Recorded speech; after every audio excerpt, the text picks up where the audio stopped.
December the 17th, 2025.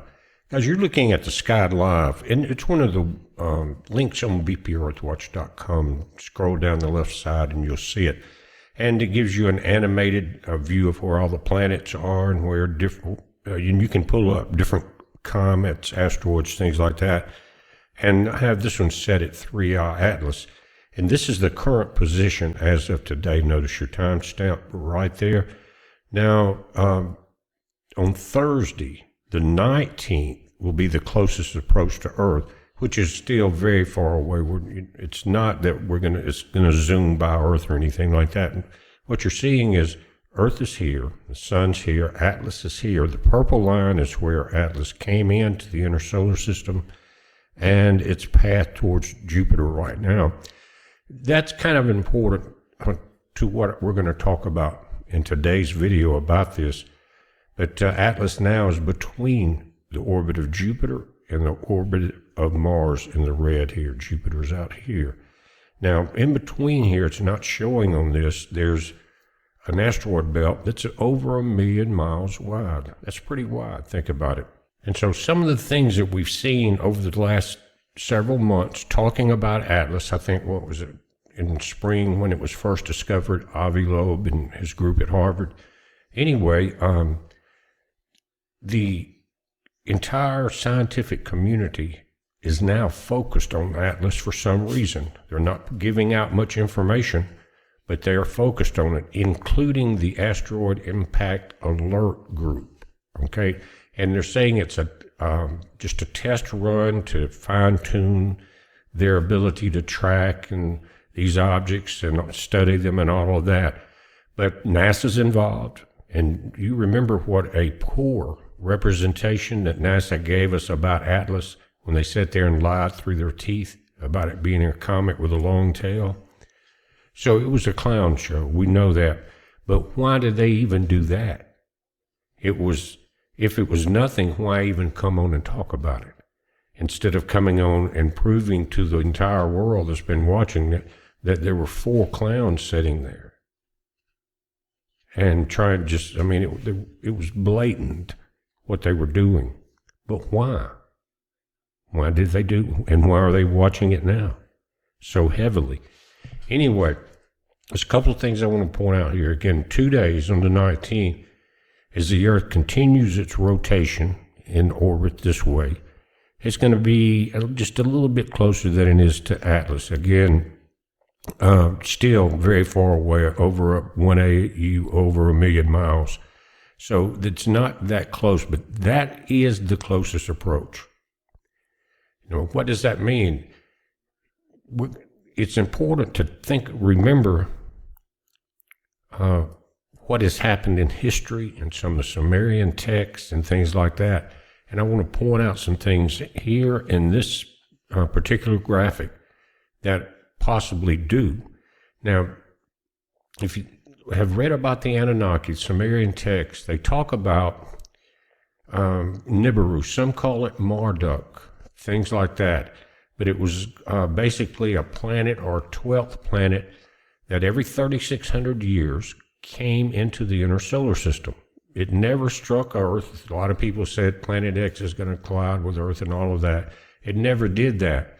What they're saying it did, it put gravitational stress on the planets, including Earth. But its closest approach was right where Atlas is now, between Mars and Jupiter. We're going to read about that here in just a little bit, so hang in there. But again, Nibiru, its closest approach was when the gods lifted off, and because it made it easier, and that's it. Its closest approach was every 3,600 years. Another number to keep in mind, okay? And if you look at the king's list of the Egyptians in that Sumerian time, some of those guys lived thousands of years, very long. Again, talking about the gold transporter and all that, there would be many times just in one lifetime of a king that would occur, and if they were transporting gold, again, to the moon or Mars, because to get it away from the gravity of our planet, get it to where gravity is not so bad, then they could put it on other ships, lighter, and get it back to Nibiru. They use gold for many things, just like they do today. But again, they would wait till it got between Mars and Jupiter. That would be its close approach. Now, just a quick look at this. Guys, this is not to scale. You can tell it. But you got Jupiter out here, and this is Mars. In between it is the asteroid belt. See that? Now, notice that the distance from the sun is 2.1 to 3.3 AU. That puts it at about 1 AU wide. Think about that. And 93 million miles. And guys, if you remember, if you've ever read the 12th Planet, any of the Anunnaki text, they had to avoid these asteroids. They talked about as they came in, just like Atlas did on this ecliptical movement, almost straight across the inner solar system's ecliptic. And they talk about it, a whole chapter of having to avoid the asteroid belt. How did they know that? How did the people getting this information, how did the Sumerians know it to put it down in cuneiform on the clay tablets and stuff? Think about it. Now, I'm getting somewhere with this, but just as a reminder, again, major space agencies like NASA and Europe's ESA are heavily involved in observing 3I Atlas. They're alongside international efforts via the UN's IAWN, which is the International Asteroid Warning Network, using numerous telescopes and spacecraft to study this rare interstellar visitor from multiple perspectives as it nears Earth. And you're getting pretty good pictures from some outside telescopes and ground-based telescopes, things like that. But what I would like to see is some more thermal images like the ones that we got right when it came around the sun. Those were the most important of all. Someone's still taking thermal images. But guys, we talked about the Bible, things being taken out of the Bible, history being changed. And the Jesuits, do you realize how many observatories they own in the Vatican? Why? Anyway, just as a reminder, the Earth is watching this very closely. Now, many would say it's a reach tying Atlas into this event of the 3,600 years of Nibiru, or again, Marduk, different names, a planet of the crossing. And it did cross. It had to cross through the inner planets in the asteroid belt. Anyway, the 3,600 year period is significant because something happened. And remember, we talked about yesterday that as cataclysms came upon the earth, floods, volcanoes, tsunamis, that the Anunnaki lifted off. Now, they flew all the time. You know, they were transporting gold back and forth to places. They were going to different nations and continents. They had the ability to travel by air and space. And if you remember in the text, the longevity of these individuals that came here was decreased the longer they stayed on Earth, because their days were very long compared to our days, and they aged quicker, and they couldn't stay as long. We'll get into that as we get deeper into the study. But most of you, if you remember 12 or 13 years ago, we talked about it then, and some of you probably studied it since then, that point. But again, the Anunnaki were recorded at that time to have lifted off, and the gods departed the earth as these cataclysms were coming 3,600 years ago. You have the Minoan eruption of Thera, which is known now as Santorini. One of the largest volcanic events in human history occurred in the Aegean Sea. It triggered massive tsunamis, rained volcanic ash across the Mediterranean. What is across the Mediterranean?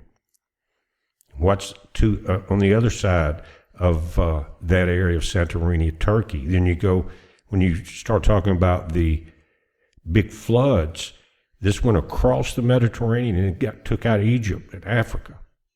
It was a big deal. It said it triggered massive tsunamis, rained volcanic ash across the Mediterranean, and devastated the Minoan settlements of Akratia and nearby Crete. This event is often linked to the decline of the advanced Minoan civilization and its primary candidate for the historical origin of the Atlantis legend. Now remember, as the gods left yesterday, what happened to man and civilization? It crumbled, just like right here.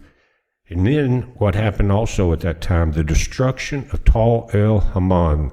Some say it was biblical Sodom, but now the scholars are proving that they were reaching for a very long distance to try to come up with Sodom being involved in this particular event. But we talked about it yesterday. It was called the nuclear wind. It says archaeological evidence suggests a massive cosmic airburst 3,600 years ago. An explosion of a space rock about 50 meters wide. That's what they think. Occurred over the city of Tal El Haman in modern-day Jordan. The blast was 1,000 times more powerful than the Hiroshima atomic bomb, incinerating the city and its 8,000 inhabitants. And many scholars believe this event inspired the biblical story of Sodom and Gomorrah.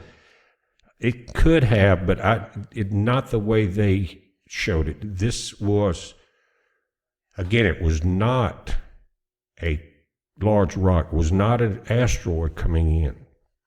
This was when there was the battle of the gods in the Sumerian texts. There was a lot of damage, glass across the desert. This explosion was recorded that it had to be at least 2,000 degrees for some of the melt that they found in modern day Jordan. And that we're talking about the gods and their wars, gods with little g, and their wars and the pyramids. And guys, you've seen pictures of the pyramids, especially the Great Pyramid, where a lot of that outside white, was it marble, that was covered is missing until you get up to a certain height.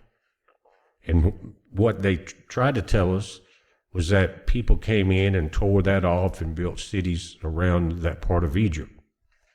And I'm not saying they didn't build with the rubble, but that was wiped out, and that's probably the height of the Great Flood. But they also had these battles. Again, it was a cosmic, they can find no proof of an impact of an asteroid because they find certain minerals. Even if it's an air burst, you still have an impact, a concussion on the ground, and all of that. They haven't found any minerals really to justify calling it a space rock. But we do know that it's written that they had these wars and the atomics were used 3,600 years ago. 3,600 years ago. And remember, carved into that stele on the two columns from the video yesterday, they left and the people were left unprotected. And civilizations were really messed up. Look what happened 3,600 years ago. The execution of Pharaoh Sennacherib Ahmose. Recent historical findings indicate that a pharaoh of the 17th dynasty was likely executed after being captured in battle around 3,600 years ago. Their protection had left. The Anunnaki were angry. This period in Egypt, the second intermediate period, was marked by conflict between the native Egyptian rulers and the foreign Hyksos invaders. Their protection was taken away. Also, the end of the Middle Bronze Age. These natural disasters, particularly the Thera eruption and regional airburst. What do they mean by that? Contributed to what archaeologists call the Late Bronze Age gap. The destruction and subsequent environmental changes such as soil hypersalinity from the Dead Sea, salt vaporized by the meteor. Wasn't a meteor. It led to the abandonment of over 100 settlements in the Jordan Valley for up to 600 years.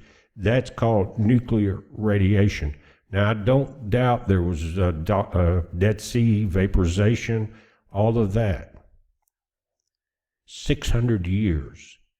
You could not go back there in the Jordan Valley. So all of this ties together with the beginning of mankind.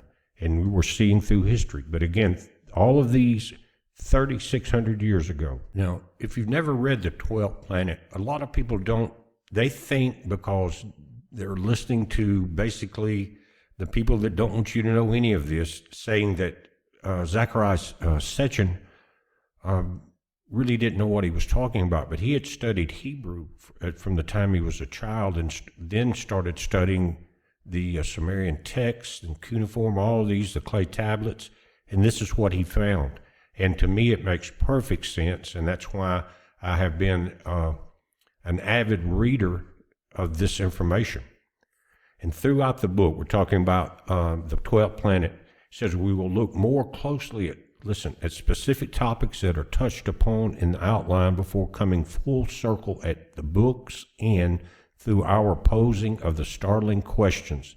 Is the 12th planet currently on its return to Earth?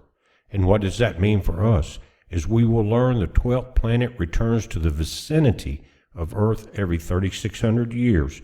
The period of its return is said to be marked by general chaos and natural upheavals on Earth, which seems to be currently happening. Now, this was written dozens of years ago, but we definitely see it now. Now, again, their protection was taken away when the gods left. That happened across the entire planet, more than likely, because as the Anunnaki came, they traveled around the world, and many people worship them as gods. And because of that, their higher technology, they could protect that tribe from another tribe. More than likely, Marduk was, in his group, they were storm gods, which means weather manipulation. And so they could stop it, start it, use it to defeat an army, whatever, cause floods, cause chaos. But in other words, they knew that this 3,600 year period was coming to a full circle. At that time, they were seeing the cataclysms starting to happen. In the Sumerian text, they had people at different outposts that could communicate with them. They had people on the North Pole and on the South Pole. And it says that as the gravitation was changing, Nibiru was approaching again between Mars and Jupiter, that the ice shelves and the sheets on both poles started to crack and break and cause massive tsunamis. And they told the people there in Turkey and in Iran, Iraq, all through that area, Syria, they radioed back, communicated somehow, and said the ice sheets are breaking. Then that's when they started their liftoff. Now, for you guys that watch Ray's astrophotography, he keeps an eye on Atlas all the time. And a couple of days ago, I think I mentioned in the video too, but he said that it's not a comet. He hates to say it's a spacecraft of some type. Is it a planet or a planetary core? Now, from what my images show, it is a fleet coming back in between Mars and Jupiter. But again, he's opening up the suggestion of 3 different entities because they really don't know. But the planetary core thing struck me because that's what they're talking about. Anyway, it says the 12th planet, going back to the book, is based entirely on Mesopotamian text and pictorial evidence traced back to the first known civilization in Sumer in the 4th millennium. At the time, it constantly draws the parallel with the Old Testament, bringing the book of Genesis to 20th century life. Remember, Sitchin was a Hebrew scholar since he was a kid. It says, stripped of its extensive scientific discussion and proofs, the 12th planet retells In space age terms, the information transmitted in the ancient writings.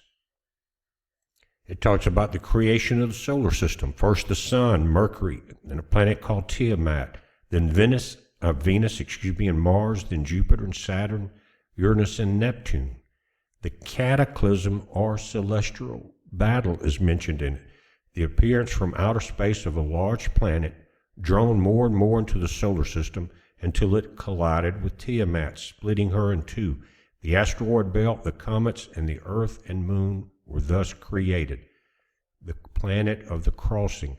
I did a video 7-8 years ago about this, and where there were scientific models showing that Jupiter had been, by some force, pulled closer into the inner solar system, and this collision happened. And then it and Saturn had been pulled in also. They both moved back out. What was left? You had the Earth form, you had the Moon form. What else? The asteroid belt. Many people, and I tend to agree that could have been a fifth planet involved in this collision of Tiamat. And then the origin of life, the invading planet, our 12th planet. And what they're talking about is going back to Genesis here.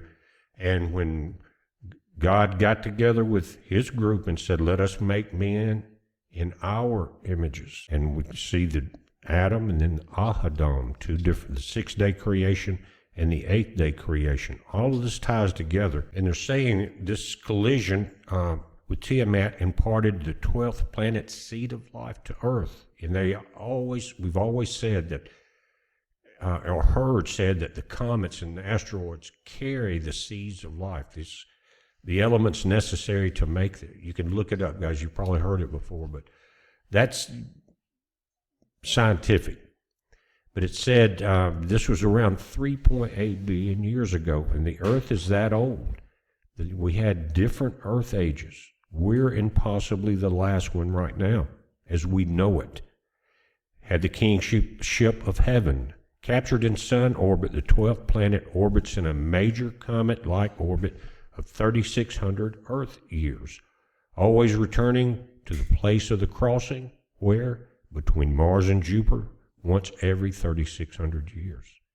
It is a radiating planet. Guys, what does it look like? What is Ray saying? It's spinning, it's radiating, it's changing colors.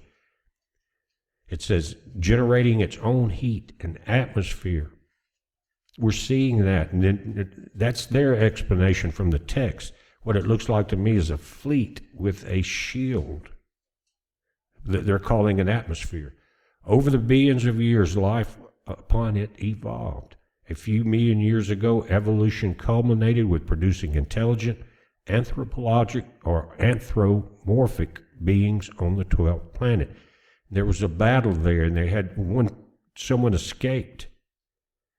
They came to Earth. That's when they found out there was gold here, because he was escaping from other Anunnakis. I think it was the king he was escaping from. Anyway, then he reported back, and that led to what many call the invasion. Remember, they had the technology to scan. They found the gold. They found it in the sea. It was too hard to get out, so they found it in Africa. That was good till the tsunamis came. And then they found it was easier to get it in South America because it had been washed from the mountaintops. And this goes back to the Anunnaki and Nibiru. This particular section right here says, a civilization outpaced itself. Guys, look at what we've done now. The grids are down. Oil is getting harder to find. There's mass populations everywhere. There's food problems, war. But anyway, going back to them, a civilization outpaces itself. Civilizations develop their cities, courts, palaces. Talking about them, science, technology, space exploration, also the gamut of human emotions. Because, again, we were made in the image. A complex set of guidelines to the succession to the throne develops, and that's what happened there. These are all material benefits / evil of an advanced technology like AI. then some key minerals, some radioactive, but mostly gold on which the sophisticated electronics depend run short. Will the civilization on the 12th planet choke itself off? In other words, it's possibly some of the same things that happened with Mars, but it overpopulated. Civilization drained all of the resources, and so they started looking beyond their planet. Makes you wonder about some of the planetary searches and exploration that they're talking about. But we don't have the heavy lifters. Like if you were to go mine gold on Mars and all, they're saying it'd be hard to just get humans back. Much less something like that anyway. Will civilization on the 12th planet choke itself off? Will it do it here? Is it about to do it? Like it did 3,600 years ago here. And this was before then. This led up to the people being there. Civilizations started suddenly to blossom with technology, astronomy, mathematics, when they arrived. But they were here because they had basically de-resourced their own planet. It continues, a gold mine called Earth. That's how they looked at it. As a recurring struggle for the throne takes place, the 12th planet nears the crossing between Jupiter and Mars. A deposed ruler saves his life. That's the guy that found the oil first, taking off in a spaceship, crash landing on the nearby planet Earth. They were at close approach. The group happily discovers that Earth also sustains life, less involved but quite similar to that on the 12th planet. They also find gold nuggets in the Earth's riverbeds. 12th planet years go by. The usurper is disposed. The escapees are rescued and returned from Earth with great news. The essential mineral is available and within reach on Earth. It's just like a sailing expedition in the old days, saying, especially with the Jesuits, saying there's gold in Mexico and South America. We need to go get it. Now they call it, and the writer of the book Sitchin, he says, those who came crashing down before. Genesis calls them just that, the Nephilim in Hebrew, returned to Earth to obtain its gold. That's what they did. While their spaceships orbit Earth, the first group is lowered down in space capsules that splash into the Arabian Sea, off the Persian Gulf, led by the chief engineer scientists of the Nephilim. They wade ashore. Marching inland, they reach the edge of the marshes. They established Earth Station 1 and name it Eridu. Still there. The time is circa 445,000 years ago, when Earth is gripped by an ice age. Remember that? And then something happened before the younger dryas, warmed up, then cooled back down, then warmed back up again. But that's how long this has been going on. The dinosaurs were here, not in this Earth age, many times before. Now, this has to do with how old these people were. It says cities of the gods. While Earth orbits the sun 3,600 times, the 12th planet orbits the sun just once. 1 day to them is 3,600, or 1 year to them is 3,600 years to us. So while on Earth tens of thousands of years pass for the Nephilim, the wait is but of a short duration in their time scale. Soon the ice age gives way to a warmer climate. The Nephilim establish additional settlements, one as a spaceport, one as a mission control center, one as a medical center, and one as a center of metallurgy. Now, this spaceport more than likely was Baalbek. They lay the cities out in patterns that from high above in the air form an arrow-like landing path.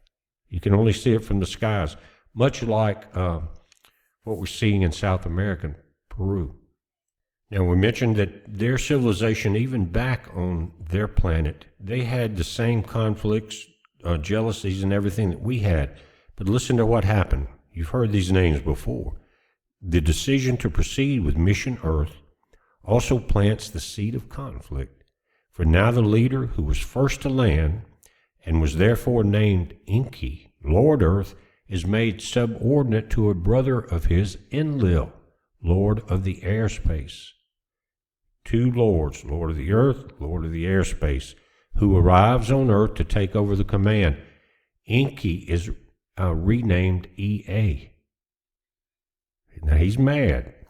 Lord of the waters. As the chief scientist, he and his fishermen are given the task of extracting gold from the ocean's water. The change of command lays the seed of conflict that henceforth constantly affects the fortunes of the Nephilim and mankind alike. Sex among the gods, both tender and violent, is geared to succession problems. In other words, you want to keeping that king line, all of that together. And then when they intermingle with the earthlings that were here, it just creates more problems. But here's the beginning of Enki and Enlil, Lord of the earth and Lord of the airspace. And then again, Enki is renamed Lord of the waters. If you'll see his Sumerian inscription, he's standing there and it's like a water that's going up and over his head full of fish.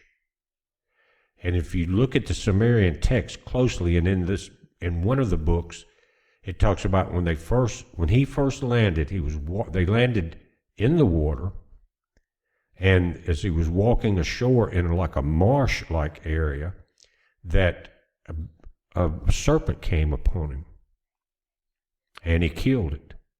Big snake come upon him. Anyway, that's in just part of it. But and I think this goes back to Dagon, the fish gods, and all of that. It is all tied together. Now, it didn't work out too good in the ocean. It says the plan to extract gold from the ocean fails. There's only one choice left, to go and dig for the gold. The number of rank and file of Nephilim is increased to 600. Guys, that's a very important number. That is the number of the Anunnaki tribe. 66 is Anu, and 6 is Hadad. 666, the number of a man. The kings were numbered in those days, not the common men. And they still are today. King George IV or the V or whatever. They're still, the king lines are numbered. And I did a video several years ago where I proved that Hadad, or some call him Hadad, his king number is 666, and he's tied in with Apollyon. Anyway, it says the rank and file of the Nephilim is increased to 600, and some are sent to southeastern Africa, in Rhodesia, to dig for gold. Special sunken boats, called submarines, transport the ore to southern Mesopotamia, where it is smelted and refined, then taken off Earth in shuttlecraft that rise from the spaceport and deliver the cargo to an orbiting mothership then, once a year in the time scale of the Nephilim, onto the approaching 12th planet. That's not a 1 year time in our time. That's the scale of the Nephilim, onto the approaching 12th planet. They knew it was coming. Transports were happening. Why do you think the stones at Baalbek, look at it, and that's Lebanon, I believe, they're so huge that their foundation could hold massive weight for these heavy lift ships. It's called the landing zone, Baalbek. It says there was a mutiny 40 Nephilim years after they had landed circa 300,000 years ago. The rank and file miners, the Anunnaki, those who from heaven to earth came, mutinied. The occasion was a visit by Enlil to the mining lands. He was there once before, banished from Mesopotamia after he raped a young nurse whom he later married. There was a court of inquiry. The ruler of the 12th planet, the father of Enki and Enlil, came down to earth. So serious was the crisis.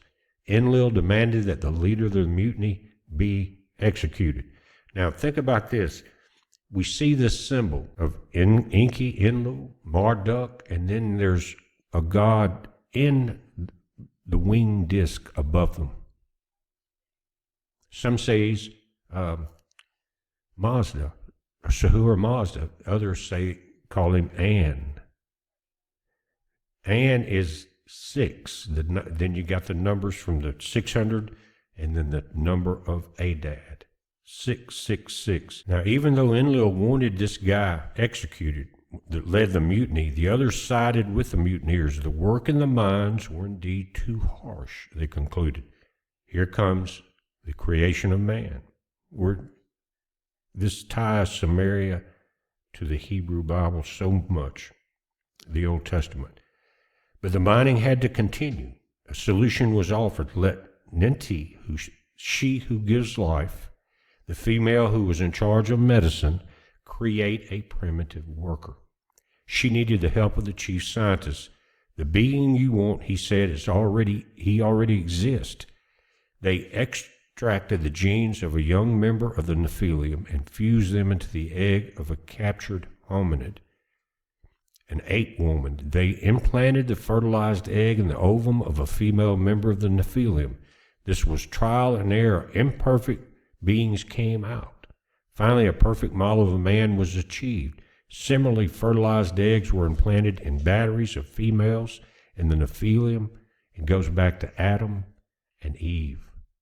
Anyway, finally, a perfect model of man was achieved. And do you remember seeing all the statues of half men, half animals, and all of that? Is that where this comes from? Think about it.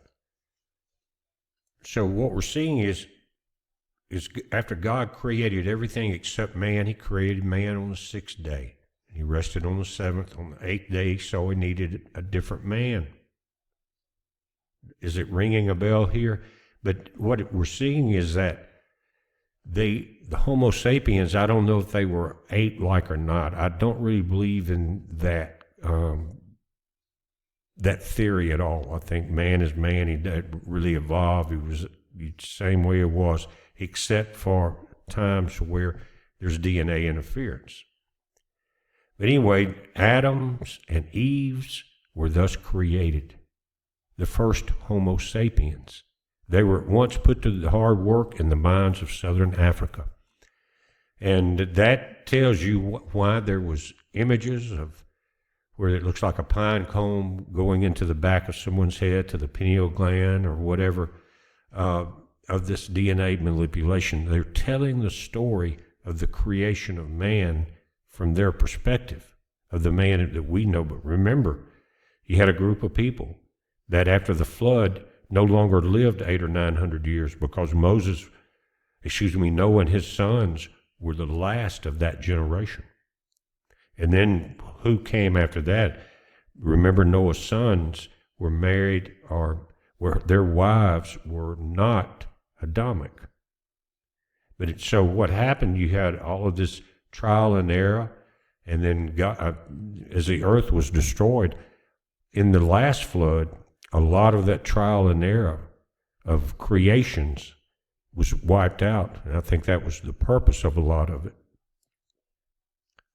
This says the Garden of Eden. At first, Ea kept the new creatures in the land of the mines. Enlil needed to transport some of them to Mesopotamia to work in the fields there, in the orchard of Eden. To do this, he captured some of them by force using sophisticated weapons. The new creature, a hybrid, could not procreate. Are you listening? Why? Because God did not create them. These people did. Our Father in heaven did not do it. That's why Satan is so angry, because he cannot create life. He cannot do what God does. So they could not procreate. Ea saw his chance to gain a new ally on earth against his domineering and ruthless brother man. As the biblical serpent, he was the God who further manipulated man genetically to enable him to procreate. Do you know that what happened in the garden had to do with sex? I hope you do. Anyway, the biblical Hebrew to know meant to copulate for the purpose of having offspring. To know, Adam knew his wife, all of that. But there was something that happened in the garden to where there were two born, same mother, different fathers. Anyway, having obtained the fruit of knowing, Adam knew his wife Eve, and she bore him Cain. Enraged, Enlil expelled them from the Garden of Eden, the abode of the gods. Why? Because now they could procreate. They knew they were naked. It all ties together. And what happens when you can tie it all together? It makes perfect sense. Nobody's wrong. This just puts it all together. And guys, these cuneiform tablets and the scrolls and the coils and all are much older than the Bible. They're the oldest known writings on the planet. It said mankind before the deluge, but mankind cast away to be on his own. And I've told you the story, read it from the book of Adam and Eve twice, of what they went through. Nothing like Genesis just barely touches on it. They were thrown out of the garden, basically. Had Seth and a few things, but the book of Adam and Eve goes into detail. Anyway, but mankind cast away out of the garden to be on his own, took with it the knowledge it acquired, sheep raising, farming, metallurgy. There were cities built by Cain and his line east of Mesopotamia. And Cain was cast to the east. But a series of murders doomed this line of mankind, starting with basically Abel. Then a pure line was started with Seth, Abel's little brother. And in the days of his descendants, Enosh, mankind was permitted to return to the land of the gods. It was then that temples and worship and the priesthood was started. Prelude to disaster. It was then, in the words of the book of Genesis and its Sumerian origins, that the sons of the gods began to cohabit with the daughters of man. Again, 200 came from Mars down to Baalbek, the landing zone, kidnapped wives. And you'd say, well, why didn't they stop them? Because they were so technologically superior, nobody could stop them. And this just infuriates Enlil, and this leads to what we see as the first flood stories and the first ark. Anyway, Enlil was enraged by the defilement of the gods' racial purity. In other words, they were defiling themselves with a lesser race. He saw his chance to get rid of mankind by the changing climate. A new ice age was developing some 75,000 years ago. I told you about that when we were studying Göbekli Tepe and some of those underground cities around that area, that they were told, remember, to create these cities, that a cold, evil wind was coming. Many winters, and they survived underground. It said the climate became drier, harsher, crops failed. There was hunger, and Enlil decreed that food be withheld from the earthlings. Ea clandestinely helped mankind, mostly with fish of the sea. But the hunger spread, there was cannibalism. Mankind was decimated, but not finished. This section that talks about the deluge, the gods flee earth. As they were letting mankind perish, the Nephilim were themselves shaken by astounding news. Their scientific station in the southern hemisphere reported that the ice sheets over the Antarctic continent were beginning to shift. That's the gravitational effect of the approaching Nibiru.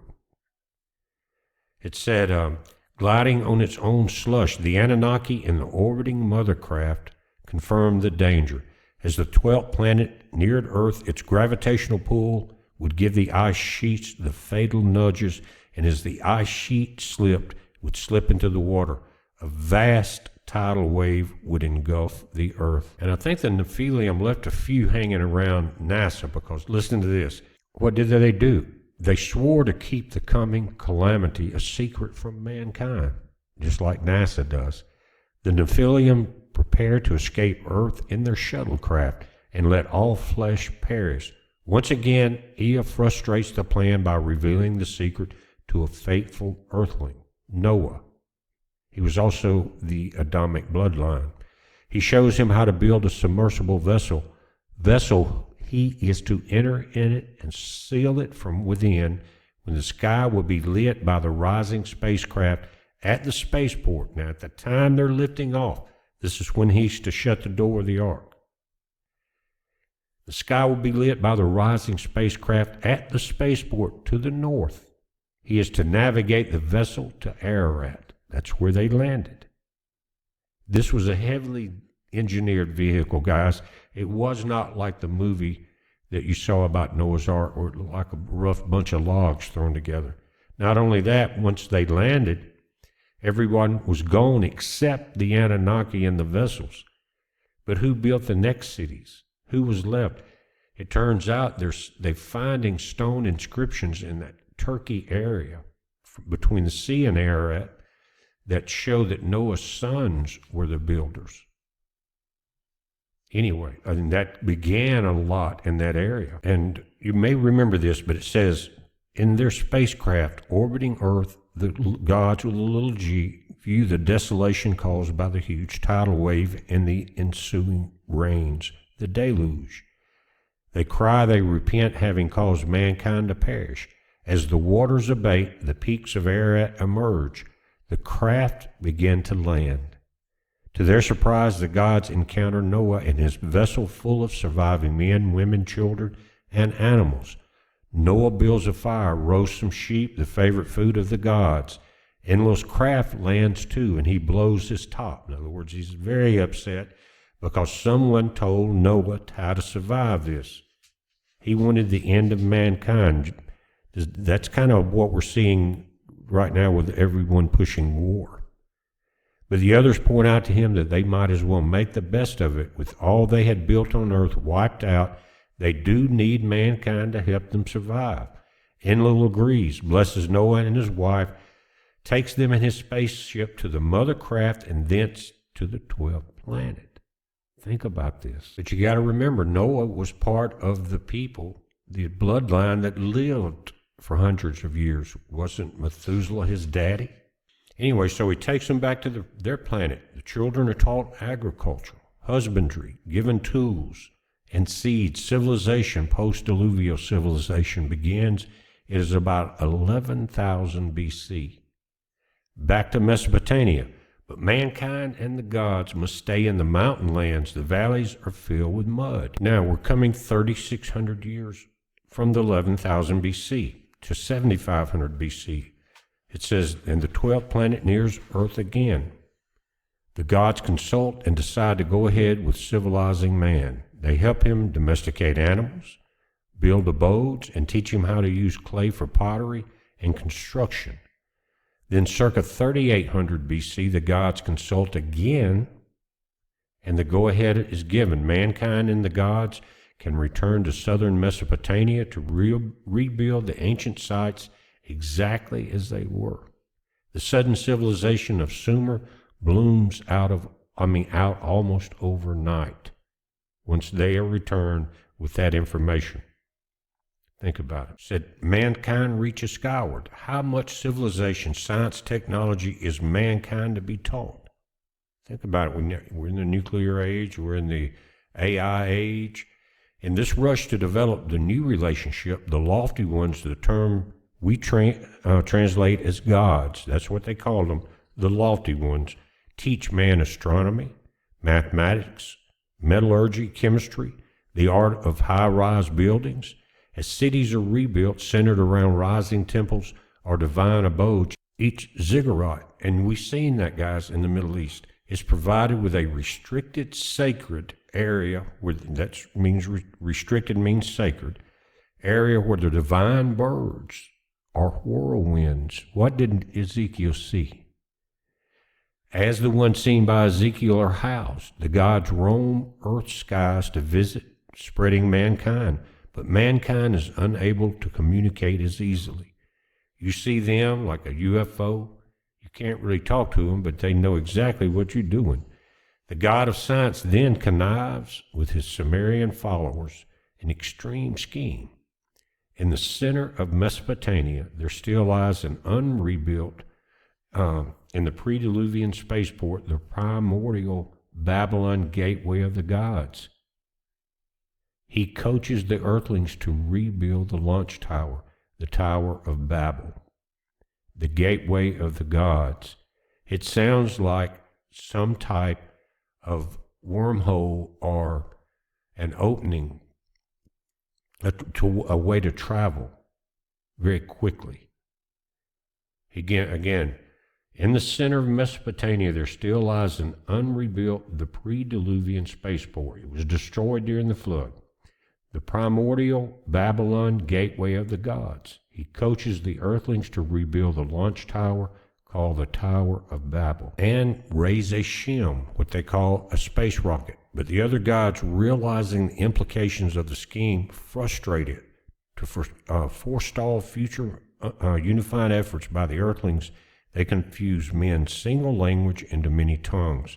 They disperse mankind and its habitat, giving men the civilization of the Nile and then of the Indus River, spreading mankind to the four corners of the earth. Again, these writings are a few decades old, but it says, where's the 12th planet now? The ancient writings, including the Old Testament, describe the return of the 12th planet to Earth's vicinity as a time of earthquakes and havoc, followed by an era of peace and harmony. It was called the Day of the Lord, when the kingship of heaven would return to Earth. The 12th planet, by all calculations, is on its way back to our vicinity. Have its people already launched their spacecraft towards Earth? Are the UFOs harbingers, advanced scouts of the future revisitation of Earth? And Avi Loeb mentioned that it was Atlas was coming into the inner solar system and on a retrograde or a retro orbit that was opposite of everything else going on, which would make it very easy to drop probes off at Mars or Venus or Earth and now Jupiter. What is going on? We will know the answer, he says, when our astronomers stop searching for answers in faraway galaxies and instead train their telescopes on the parts of the solar system indicated by the Sumerians, guys. And you can see in all of those statues and the carvings that they're pointing at the stars. Or there's two guys there and they're both pointed at the stars. And sometimes, and even the people that know about it think that they're transmitting information from one planet to the other. And when you see two of them doing that, anyway, it's very interesting. There's a lot more to come. I appreciate you watching, guys. We're going to have more updates coming. This is going to be, it looks like, many parts into this series because there's a lot more information to cover. If you're interested in that, let me know. I don't want to waste a lot of people's time, but I've always been interested in these matters. And now we've got an interstellar visitor that I think is a group of craft. My images show it, and of course science will not accept it. Guys, I've sent that image with the craft in it from the thermal images to several people in the know. No one will even acknowledge it. Not one person. And you know many of them that I've sent it to. Why is that? And it reminds me, guys, remember I told you that when I first said that after Fukushima, that earthquake there, and it got hit by 3 X flares, when the quake happened, that is the cause, that solar flares cause earthquakes. No scientists agreed with me. No YouTubers agreed with me. Just a couple of people. It went on for 2 or 3 years. Now it's mainstream. You see it all over YouTube. Watch for quakes with the solar flares. I said sun would not hit the sun. Scientists said it would. I said, no, it's got multiple nuclei, and it's going to split into 1 million pieces. It did that. Some people can see things, especially if you study. God gives you that ability. So let's pay attention to this. Not many people are going to listen to it, but that picture tells me a great story. First of all, that it's craft and that people are ignoring the truth. Even your best friends at times. But we're watching it. Updates will be coming very soon. It is a heads up, guys. Be safe.